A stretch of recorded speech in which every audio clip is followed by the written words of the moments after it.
இப்ப இந்த ராமாயணம் மகாபாரதம் இன்னும் என்னென்னமோ போராட்டம்லாம் நடந்துச்சு. இதெல்லாம் எதை வச்சு நடந்தது? பெண்களை வச்சுதானே. ராமன் காட்டுக்கு போனது முன்னாலதானே. அந்த ராம திரும்பி வர்றதுக்கு வாய்ப்பு வந்தது முன்னாலதானே. பாரத போர்ல குந்தி தேவின்ற ஒரு பொண்ணாலதானே பாரத யுத்தமே ஆரம்பிச்சது. அந்த யுத்தத்துல உச்சகட்டமா பாஞ்சாலி சபதம் எடுத்துத்தானே அந்த போராட்டத்துல கௌரவர்களை தோற்கடித்தார்.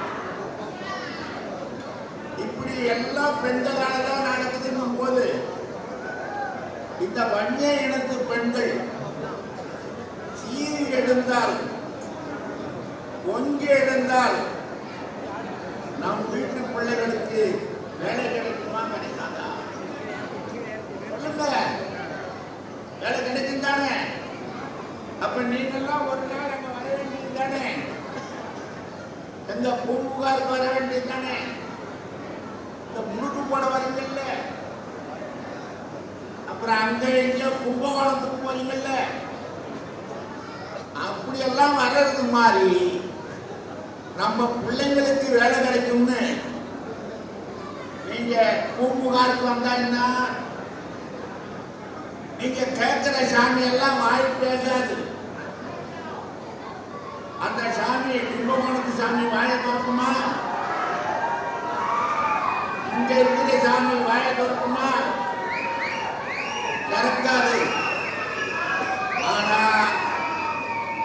இங்க உட்கார்ந்து இருக்கிற சாமி வாயை திறக்குமா? திறக்காதா? சாமி வாயை திறக்குமா? திறக்காதா?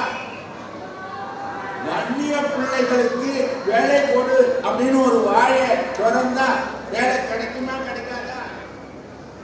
அப்ப அந்த சாமிகளை கும்பிடுறதை விட இந்த சாமியை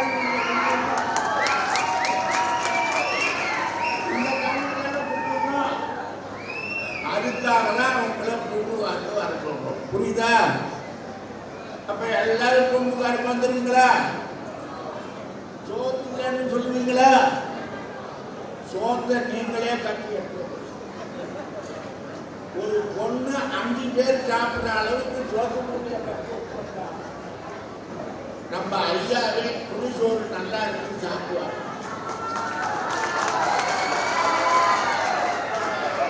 அவரையே சாப்பிட வைக்கலாம். அப்படி நீங்கெல்லாம் வரீங்களா?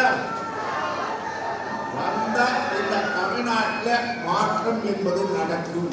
ட்ரெண்ட ஃப்ரெண்ட் ஆக்கிக்கோங்க. தந்தி டிவியின் சப்ஸ்கிரைபர்ஸ் அண்ட் ஃபாலோவர்ஸ் குடும்பத்துல நீங்களும் இணையுங்க.